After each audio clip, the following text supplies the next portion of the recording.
Every single thing around you right now, the light above your head, the device in your hand, the road outside your window, began as a spark inside someone's mind. Not a spark of fire, a spark of possibility. A moment when someone looked at the world exactly as it was and asked a question that changed everything. What if this could do more? Tonight, we're tracing that question across 10,000 years of human history, from the first controlled flame to the network connecting billions of minds right now. We'll meet the inventions that shrank oceans into hours, turned silence into sound you could send across the world, and gave medicine the power to bring people back from the edge of death. This isn't just a list, it's the story of how our species kept refusing to accept the world as it found it. Let's begin at the very start, with a single flame in the dark. Long before tools, before language as we know it, our ancestors made a discovery that changed the trajectory of the species. They learned to keep a flame alive on command. Fire wasn't new. Lightning had always set forests ablaze. What was new was control, the ability to carry a flame, protect it, and use it whenever it was needed.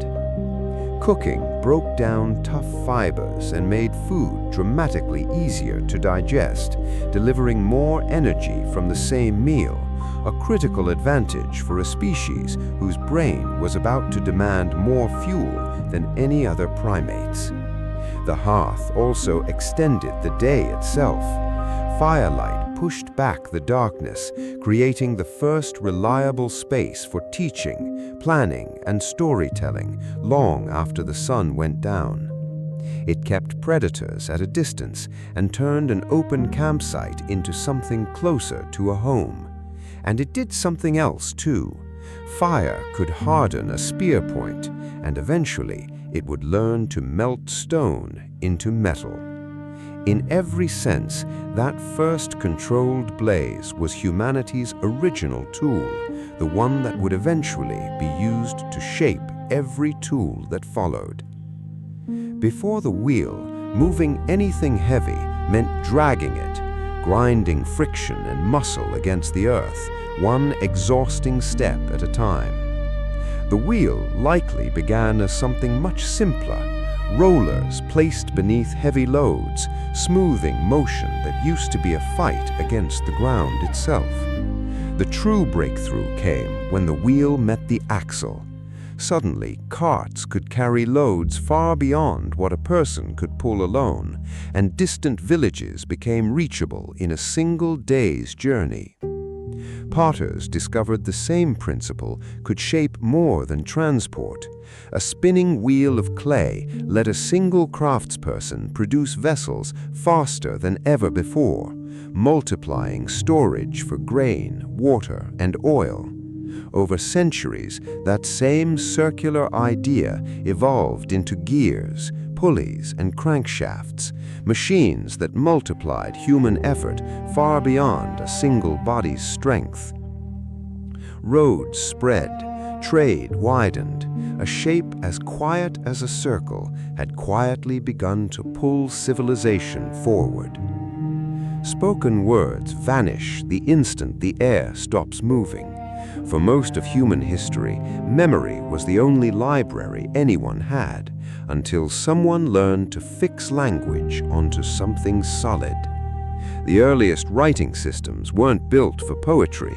They were built for counting grain, tracking taxes, and recording who owed what to whom. But once thought could be captured in permanent marks, everything downstream of memory changed. Laws became consistent, agreements became harder to deny, debts could no longer simply be forgotten. Writing also let a story outlive its storyteller.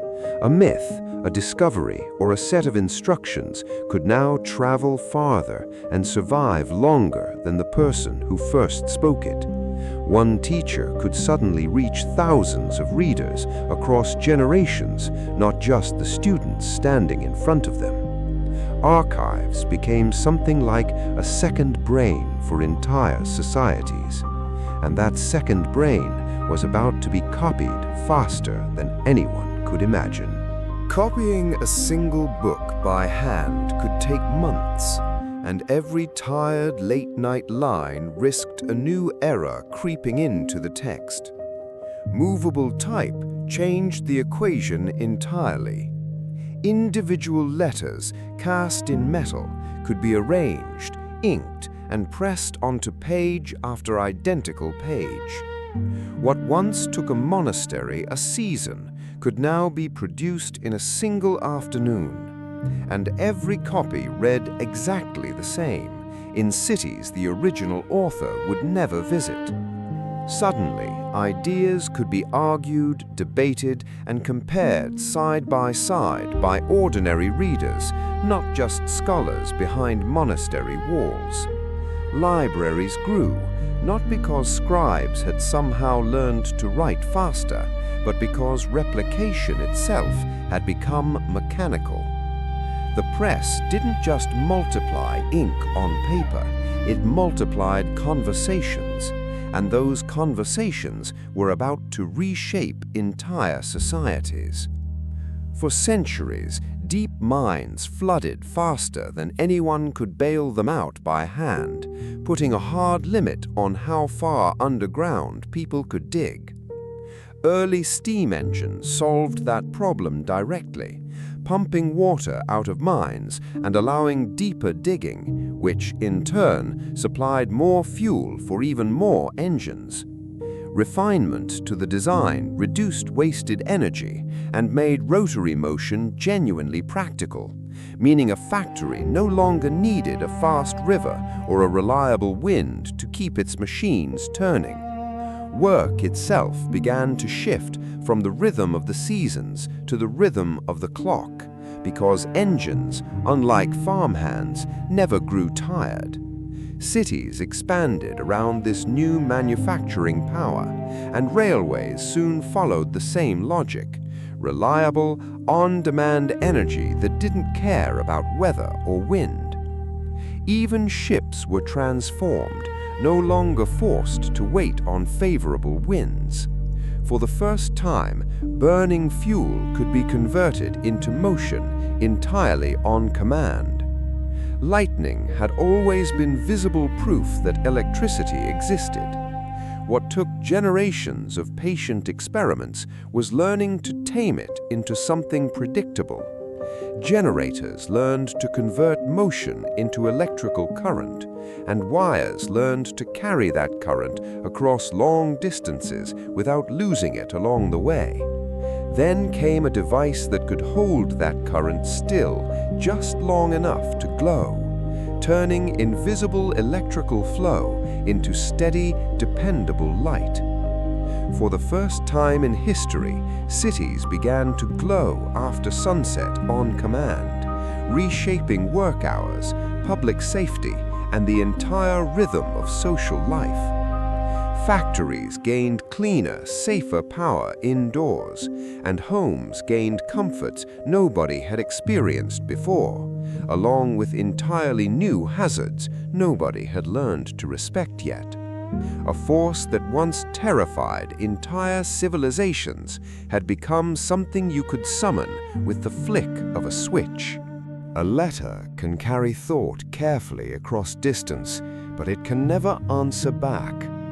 The telephone changed that instantly, turning a faraway voice into something that felt close and alive. Businesses could negotiate deals and resolve problems without waiting days for a letter to arrive and another to be sent back in reply. Behind every call sat an entire hidden system: switchboards, trained operators, and eventually automated exchanges, quietly routing millions of conversations at once. For families separated by migration, work, or war, a voice on the line carried something a written page simply couldn't: tone, hesitation, laughter, and genuine emotion. Cities and countryside alike became threaded together, though access spread unevenly at first, reaching wealthier neighborhoods long before it reached everyone else. A voice traveling through a wire was more than convenience, it was presence, delivered instantly across distance. For most of human history, crossing an ocean meant weeks at sea, entirely at the mercy of weather and current. The aeroplane shattered that scale completely, lifting people and cargo above mountains and seas at a speed that felt to the first passengers like an entirely new sense had been unlocked. Travel changed first. Families could visit relatives across entire continents, and business could suddenly happen face-to-face on the same day it was proposed. Aviation demanded entirely new infrastructure, airports, navigation aids, and air traffic control systems that treated weather as both partner and threat. Later, the jet engine pushed that transformation even further, making intercontinental travel not just possible, but something ordinary people could schedule and trust. Distance hadn't disappeared, but for the first time, it had lost its power to isolate. Early computers filled entire rooms with fragile, glowing vacuum tubes that ran hot and failed often. The transistor changed that, a tiny solid-state switch that could turn current on and off to represent information. As those switches shrank and multiplied, computers shrank with them, from entire rooms to desks to something that could eventually fit inside a pocket. The internet solved a different problem entirely: how to keep communication alive even when parts of a network failed. By breaking messages into small pieces that could travel independent routes, information became almost impossible to fully stop. Early networks connected universities and research labs, where sharing data mattered just as much as sharing equipment and ideas. Shared standards let entirely different systems speak one common language, and growth became explosive. Email turned into a daily habit. The web turned browsing into something that felt natural, even visual. A network built to survive failure had quietly become something else entirely, a new layer of society that never sleeps. The smartphone didn't invent anything entirely new. It simply blended everything that came before it, a phone, a camera, a computer, and a navigator, into a single object small enough to carry everywhere. Touchscreens turned fingers into precision instruments, making complex tasks feel direct and immediate in a way buttons and dials never could. Built-in sensors could detect movement, light, and orientation, letting apps respond like living instruments rather than static tools. High-quality cameras made photography a constant habit, changing how events are recorded and remembered, while messaging and video calls made distance feel dramatically smaller. In many parts of the world, a smartphone became the very first personal computer someone ever owned, skipping generations of technology in a single leap. It is an invention that travels with you everywhere, quietly reshaping how you see time, place, and the people around you. From a single controlled flame to a network connecting billions of minds, notice what we've really been following tonight.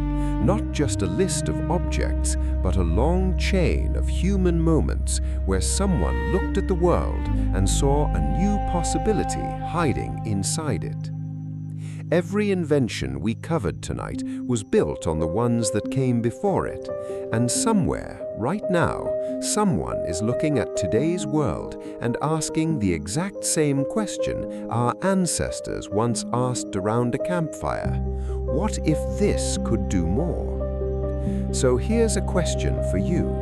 Out of everything we covered tonight, fire, writing, electricity, the internet, the smartphone in your pocket right now, which invention do you think changed human life the most? Drop your answer in the comments below. I read every single one, and I'd genuinely love to know which one surprised you tonight. If you enjoyed traveling through this history with me, consider subscribing and leaving a like. It helps more curious minds find their way to this channel. And if you're hungry for more, there's another journey through history waiting for you right after this one. Thanks for watching. I'll see you in the next episode.